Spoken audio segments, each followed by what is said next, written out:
Salmo 12.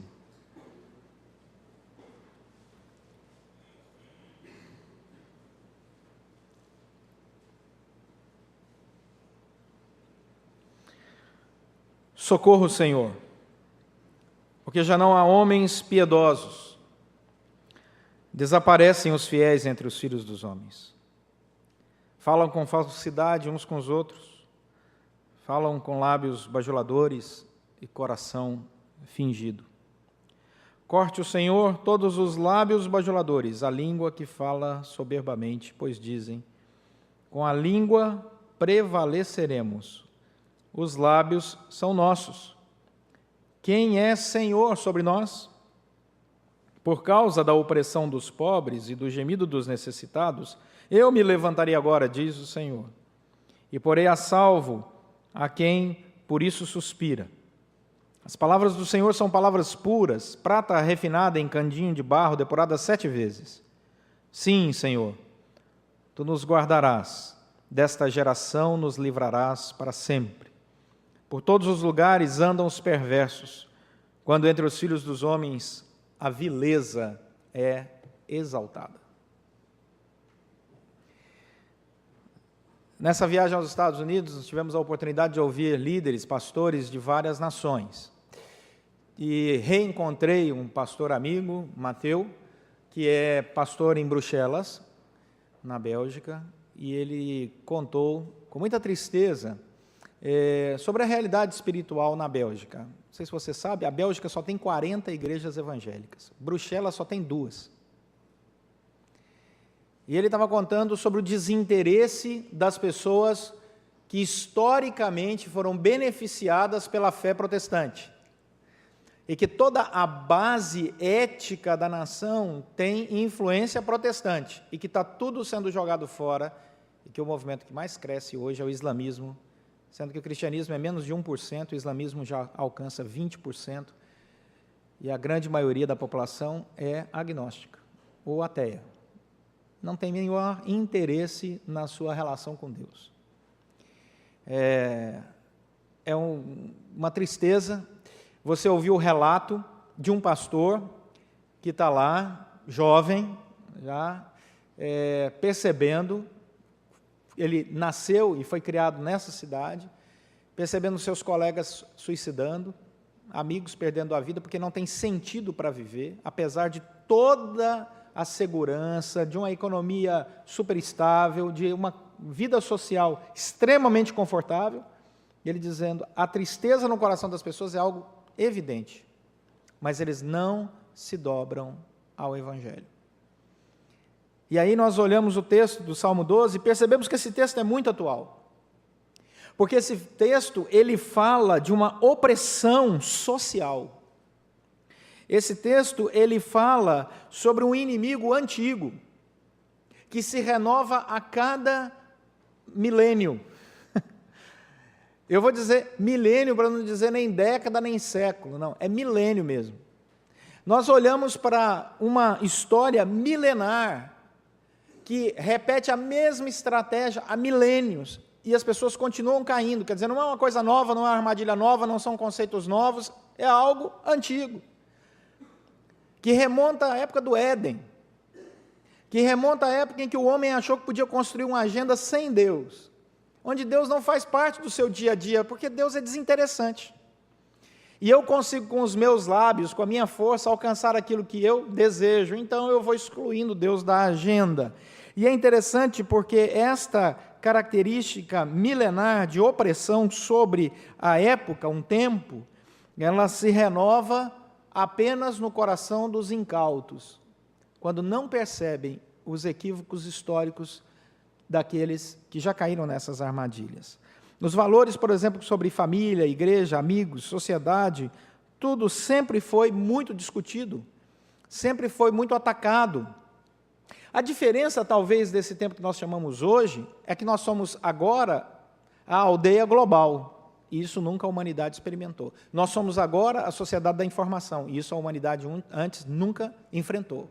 Mas o inimigo, com suas técnicas e táticas e propostas, é o mesmo, há milênios, com as mesmas propostas, com as mesmas táticas. desconstruir a família, em primeiro lugar. Atacar a relação entre um homem e uma mulher, Adão e Eva. Fazer com que um acuse o outro da sua infelicidade, Adão e Eva. Que ambos acusem o universo, conspirando contra eles, a velha serpente. E que tudo acabe numa grande vergonha diante de Deus. E o salmista Davi escreve: socorro, Senhor. Socorro, Senhor. Porque esse é o sentimento que paira no coração daqueles que são acordados dessa triste realidade que a humanidade caminha. Quando nós, pela graça de Deus, acordamos e percebemos que o Senhor revela a nós as tragédias da humanidade, percebemos, Senhor, o mundo está caminhando para um caos, e o que vem no nosso coração é isso mesmo: socorro, Senhor. Os ataques vêm de todos os lados. E aí ele começa, eu peço que você deixe a sua Bíblia aberta, no Salmo 12, ele diz: socorro, Senhor, por quê? Ele começa a dar os motivos. Por que ele está clamando por socorro? Essa palavra socorro no hebraico, a palavra yassá, é uma palavra que era usada para tocar a trombeta lá em Números capítulo 10, quando o povo se via ameaçado por inimigos externos.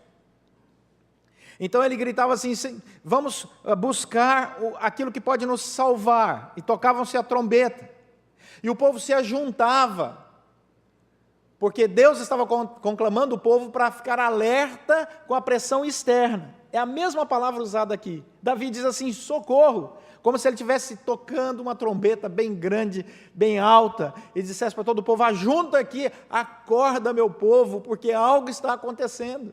E ele diz: já não há homens piedosos. Olha aí o versículo 1.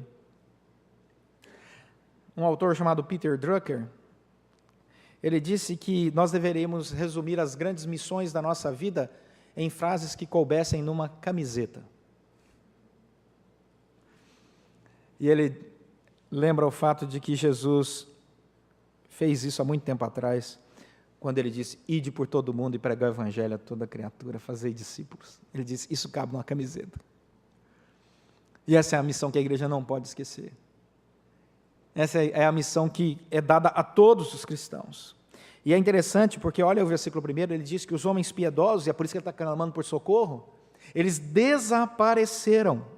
A palavra no hebraico, desaparecer aqui, significa ser disperso. E a dispersão aqui, na língua original, é algo que nasce de dentro, é desinteresse de estar junto. Eu não tenho mais dentro de mim interesse de estar junto. Eu fico em casa e está tudo certo. Eu não tenho interesse em andar com o meu próximo. E Jesus sempre disse do valor da comunhão. Quando Jesus enviava discípulos, ele enviava sempre 2 a 2. Jesus nunca enviou ninguém para andar sozinho. Não existe espiritualidade desassociada da comunhão do povo de Deus. Não existe. Qualquer um que propor para você espiritualidade solo, você pode recusar de imediato. Somos sempre chamados à comunhão. E ele diz que os homens piedosos, eles estão desaparecendo. Olha o que diz o versículo 1. Desaparecem os fiéis entre os filhos dos homens. Se desaparece, é porque existia. Se desaparecem os homens piedosos, é porque em algum momento já existiu. Se você andar pela Europa, você vai ver templos que se transformaram em boates, templos que se transformaram em restaurantes, templos que se transformaram em um monte de coisa. Já foi um templo, já foi a casa de Deus, já foi um lugar de adoração. Desapareceu, perdeu a relevância. E aí as pessoas hoje olham para a Europa e dizem assim: o que está acontecendo com a Europa? Ela sofre crises econômicas, nunca sofreu de uma forma tão evidente quanto agora, eles estão inseguros economicamente. O que aconteceu com a Europa? As pessoas não podem andar mais seguras pelas ruas, existe uma avalanche de terrorismo. O que está acontecendo com aquele continente tão bonito da reforma protestante? Abandonaram a sua relação com Deus. Acharam que podiam viver dos seus discursos vazios, da sua ideologia fraca, da sua falta de fé, e estão colhendo os frutos disso. Sabe por quê? As características do pedido de socorro de Davi vem do fato de que, porque os homens piedosos desapareceram, eles colocaram nos seus lábios outros valores, porque eles continuam existindo. Eles não morreram, eles só deixaram de ser piedosos. Então eles assumiram uma outra agenda, olha o versículo 2. E a outra agenda, diz o versículo 2, é cheia de falsidade, uns com os outros. Não existe coisa pior que um relacionamento falso. Falam com lábios bajuladores, e o coração é fingido. Observe que é um processo de queda. Começa com a falsidade, passa para a bajulação, termina com um coração que esconde coisas. É um processo de queda contínuo. Quem se afasta de Deus começa a experimentar isso. Quem deixa de olhar para a santidade como algo a ser buscado, como um objetivo, quem deixa de olhar para Deus como modelo da sua vida, quem deixa de olhar para si mesmo e cobrar de si mesmo, eu preciso conhecer mais a Deus, eu preciso ter mais vida devocional, eu preciso me envolver mais com a casa do Senhor, quem assume um status de conforto espiritual, inicia o seu processo de queda. A excelência mora nos detalhes, e nós precisamos de excelência na nossa vida espiritual, porque existem grandes benefícios da excelência na vida espiritual. Existem grandes promessas para aqueles que olham para Deus e o honram nos mínimos detalhes. Nos seus relacionamentos interpessoais, na sua relação com Deus, existem grandes bênçãos. E aí o versículo 3 diz que a palavra vem, e a palavra inicia um processo, aonde todo o contexto de falsidade desaparece. Lá em Jeremias, no capítulo 9, versículo 6, abra sua Bíblia lá, depois vamos voltar para Salmos. Jeremias, capítulo 9, versículo 6. Jeremias fala sobre esse desgosto de olhar e viver no meio dessa sociedade falsa, fingida, de fake book.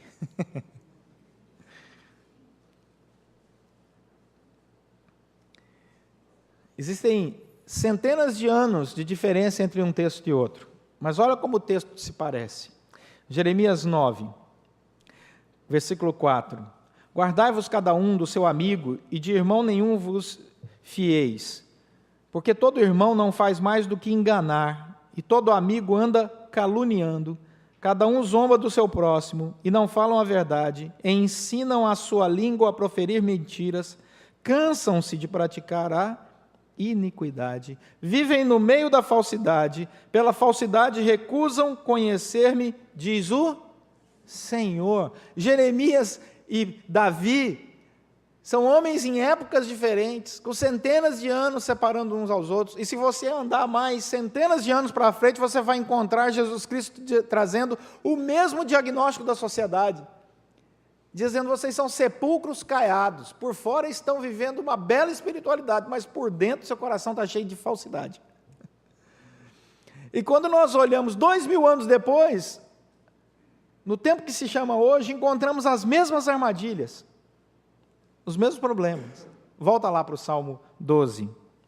Então, diz o Salmo 12, versículo 3, que o salmista pede que o pecado seja atingido de cheio. Ele diz: corte o Senhor todos os lábios bajuladores, a língua que fala soberbamente. Pois dizem, aí vem a agressão, com a língua prevaleceremos, os lábios são nossos. Quem é Senhor sobre nós? Isso me lembra, esses dias, uma reportagem que eu vi na televisão de um determinado indivíduo dizendo assim para outro ao telefone: ninguém vai pegar a gente não. Estão presos os dois. Porque acharam que a sua língua iria prevalecer com os lábios mentirosos, mas Deus ainda é Deus de justiça. E Ele manifesta isso porque Ele não aceita que alguém diga: quem é Senhor sobre nós? Essa perguntinha fatal. Não temos temor nem tremor diante de Deus. Nunca se esqueça que todos aqueles que afrontaram o Senhor ao longo da história pagaram um alto preço com as suas próprias vidas. Não se brinca com Deus que é soberano. Numa sociedade que perdeu a noção de autoridade, Deus continua sendo Deus e Ele não admite desrespeito. E quando Ele resolve agir, Ele age. E aí diz o texto que por causa da opressão dos pobres e do gemido dos necessitados, olha o que diz o versículo 5, eu me levantarei agora, diz o Senhor, e porei a salvo a quem por isso suspira. Bem-aventurados sois, quando por minha causa vos injuriarem, mentindo, e disserem todo mal contra vós. Bem-aventurados aqueles que têm fome e sede de justiça, porque serão fartos. Bem-aventurados os pacificadores, bem-aventurados os humildes de espírito, e assim vai. A palavra de Jesus bate exatamente com o Salmo. Quem suspira pela libertação do Senhor, o Senhor diz, eu vou trazer essa libertação. Eu sou o Deus que age na vida daqueles que suspiram pela minha presença, que ainda continuam piedosos no universo em que os piedosos desaparecem. Aquele que perseverar, receberá a coroa da vitória. O Senhor é o Deus que ama aqueles que perseveram na sua verdade, e que, mesmo sendo pecadores, se curvam diante do Senhor, pedem perdão e continuam a sua caminhada, e Deus abençoa. Deus responde às nossas orações. Ele está vendo o suspiro do seu povo. E o Senhor diz que as palavras dele serão palavras de libertação. Em João capítulo 8, Jesus diz, conhecereis a verdade, e a verdade vos libertará. A verdade é Cristo e o Evangelho de Jesus. Olha o que diz o versículo 6, as palavras do Senhor são palavras puras. Deus então começa a propor uma agenda da reflexão cristã. Nós temos visto muito líder espiritual, às vezes nas redes sociais, televisão, em outros lugares por aí, por seus escritos ao longo dos milênios, muitas vezes dizendo aquilo que eles acham, e muitas vezes laborando em erro, porque eles estão dizendo aquilo que eles acham. E o que o povo precisa não é ouvir o que um grande líder acha. O que o povo precisa é ouvir o que Deus diz. E Deus diz na sua palavra. E líder espiritual tem que proclamar a palavra de Deus, não é o que ele acha, é o que Deus diz. O que o reverendo Leonardo acha não te interessa. Não é uma boa coisa. Agora, o que a palavra de Deus diz quando eu prego, aí é diferente. Quando qualquer pastor prega, a palavra de Deus é diferente. Porque eu posso ser Flamengo e você é Fluminense. E você pode acreditar, dizem que existem crentes corintianos. Não é? Então, essas coisas não são discussões que edificam a nossa vida. Divertem, mas não edificam. Podem compor nossa agenda? Claro. Senão a gente vai viver estressado. Mas o que é valor para nós, o que lava a nossa alma, não é sabão em pó. Tem sabão em pó que está querendo lavar a alma. Sabão em pó lava roupa. E tem muita marca. Banco é lugar para guardar dinheiro. Banco não é lugar para dizer para os meus filhos o que eles devem acreditar ou não. Cada um no seu papel. Televisão é para me divertir. Televisão não é para escrever a agenda da sexualidade de uma família. Os meus valores, quem dita é a palavra de Deus. Porque a palavra de Deus ela é pura, olha o diz versículo 6, a palavra de Deus ela é refinada, a palavra de Deus ela é depurada, e a palavra de Deus tem poder. E amanhã cedo é segunda-feira, e o que vai te garantir uma alegria, proteção, cuidado, amparo, sabedoria, é a palavra de Deus cheia de poder. Do Espírito Santo de Deus que traz os versículos ao seu coração, que te dá certeza e segurança, e que pode ter o universo inteiro no meio do caos, que Deus vai guardar e vai enviar anjos para proteger a sua vida, a sua família, e que mal algum alcançará a sua tenda, e quem te disse isso não foi um pastor berrano, mas foi a palavra de Deus que te garante segurança, vitória, alegria e paz. Eu e minha casa serviremos ao Senhor. Lá em casa, quem diz as regras é a palavra de Deus. Por isso que a casa é cheia de harmonia, paz, felicidade, cuidado, proteção, amizade, amparo, lábios falsos, lábios mentirosos, coração fingido, lábios bajuladores, homens que dizem quem vai reinar sobre nós, não tem autoridade no meu lar. Não tem. Sabe que na Alemanha, em 2014, 2015, 40 pais foram presos? Ninguém falou sobre isso. Você vai falar, por que os pais foram presos? Porque eles não permitiram que seus filhos fossem na aula, na escola, sobre ideologia de gênero, 2014, 2015. E os filhos faltaram à aula. O professor denunciou, a polícia bateu na porta e prendeu os pais, uma mãe de 6 filhos, um pai de 4 filhos, e assim por diante. 270 dias de cadeia. Eu estava lendo essa reportagem essa semana, que interessante, ninguém fala sobre isso. O totalitarismo num país democrático. Estou falando da Alemanha, hein? E aí nós olhamos para o que a palavra do Senhor diz, e a palavra do Senhor diz que a palavra de Deus liberta, gente. A palavra de Deus, ela é refinada e ela é depurada 7 vezes. E o que a palavra de Deus garante? Começa com um apelo por socorro, versículo 1, versículo 7, diz, sim, Senhor, Tu nos guardarás. Em meio ao caos vem o clamor, e depois do clamor, a certeza de que Deus é quem guarda. Guardar de quê? Olha o que diz o versículo 7. De que Deus vai nos guardar? De uma geração, desta geração. O salmista diz, sim, Senhor, o Senhor nos guardará o quê? Do diabo? Não. Senhor, o Senhor vai nos guardar do quê? Do homem violento? Não. O pedido de socorro é, Senhor, nos guarde desta geração.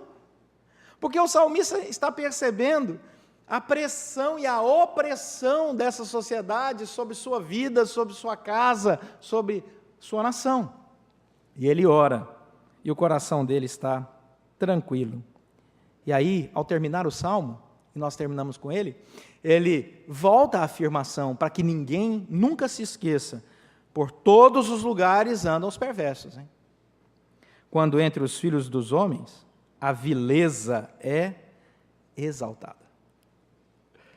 O Fernando Pessoa tem um poema que ele diz assim, quantos somos, quantos nos enganamos, que mares soam em nós, na noite de sermos, pelas praias que nos sentimos, nos alagamentos da emoção.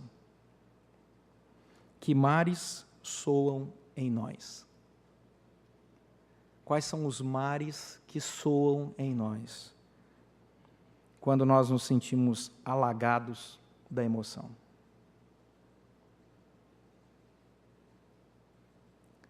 O mar que inunda a minha vida é aquele que diz assim, quem crer em mim, do seu interior fluirão rios de água viva.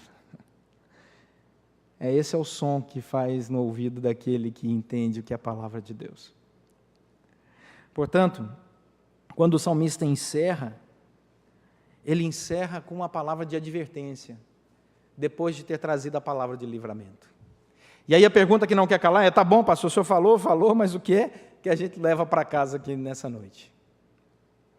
Voltemos aos fundamentos. Só isso. Voltemos aos fundamentos. Vamos ficar atentos com todas essas pressões que estão aí fora, mas descanse o seu coração. Não se deixe influenciar. Leia a palavra, medita na palavra, ora na palavra, busque a comunhão dos irmãos, descansa no Senhor. Sê tu sal nessa terra, luz nesse mundo. Quando perguntarem a razão, como diz Pedro, de sua fé, responda para as pessoas, a razão da minha fé é a palavra. Por que você não está angustiado por causa da palavra? Por que você está em paz por causa da palavra? Por que você anda alegre no meio de tanta gente que está deprimida por causa da palavra? Porque eu conheço a verdade e a verdade me libertou. Eu não sou dono dela, eu só conheço ela, pela graça. Quer conhecer também? ser luz. Muitos, muitos serão abençoados. Portanto, atentos estamos, que o mundo não se engane com um povo cristão atento. É perda de tempo dos 3 inimigos que nós enfrentamos cotidianamente. É perda de tempo quando esses 3 inimigos se deparam com a palavra. A Bíblia diz que nós temos 3 inimigos: o mundo, a carne e o diabo. Todos eles são vencidos quando nós nos debruçamos sobre a palavra. Que o Senhor te encontre sempre meditando nela, e que dela emane todas as suas opiniões, para a glória de Deus. Amém? Vamos orar.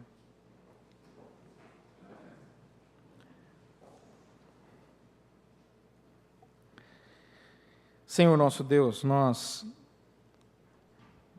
temos uma agenda muito corrida. E muitas vezes, Senhor, alguns irmãos ou irmãs que estão aqui na Tua casa ou nos assistindo pela internet, encontram dificuldades, Senhor, para ler e meditar na Tua palavra. Dá, ó Deus, coração sábio na administração do tempo, na vida de cada um aqui, para que nunca nos falte tempo e disposição para meditar na Tua palavra todos os dias. Faz isso em nós, faz isso por nós e faz isso através de nós. E que a obra do Teu Santo Espírito em nossos corações, ao lermos a Tua palavra, seja algo tão evidente, maravilhoso, que possa transbordar, ó Deus, em nós e alcançar outras pessoas ao nosso redor. Que as pessoas, Senhor, possam nos encontrar meditando na Tua palavra, falando da Tua palavra e vivendo a alegria de termos esta fé sólida, onde nossa visão, valor e missão emanam da Tua palavra, para que sejamos bons testemunhos para a glória do Senhor. Oramos pedindo a Tua bênção sobre nós e cada família aqui representada em nome de Jesus Cristo. Amém.